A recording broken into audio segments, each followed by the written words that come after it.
For more on the situation on the ground, here's France 24's Gulliver Cragg in Kyiv.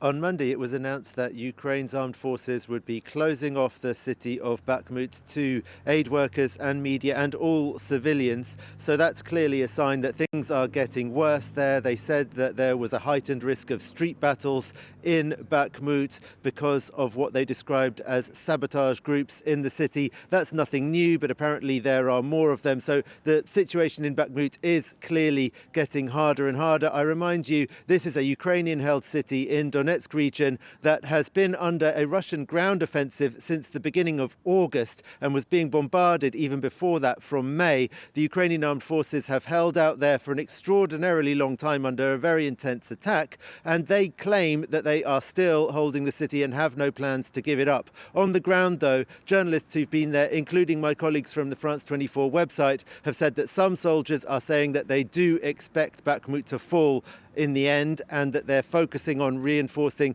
the defences beyond Bakhmut, if you like, the direction that the Russians would want to be heading in if they want to take over any more of Donetsk region. And the Ukrainians have put in place very strong defences there. So we'll see what happens in Bakhmut itself, but that is now not the only active part of the front line in Donbass. In the north, in Luhansk region, the Russians are trying to push southward and westward, from Kreminna and from Svatove, towns that they hold in that region, perhaps even pushing into Kharkiv region. And in the south, there is this offensive towards Vuhledar, to the southwest of Donetsk city, which led to the Russians losing a large number of tanks. And what the Ukrainians are generally saying about this Russian offensive, which does seem to have been stepped up in intensity, is that the Russians aren't really notching up any major successes. They are sending large numbers of men over and suffering very, very heavy losses. But the Ukrainian analysts are admitting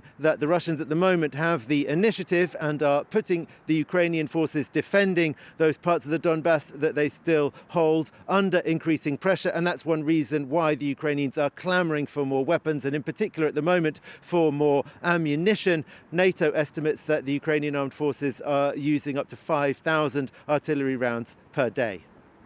Gulliver Cragg, they're reporting from Kyiv.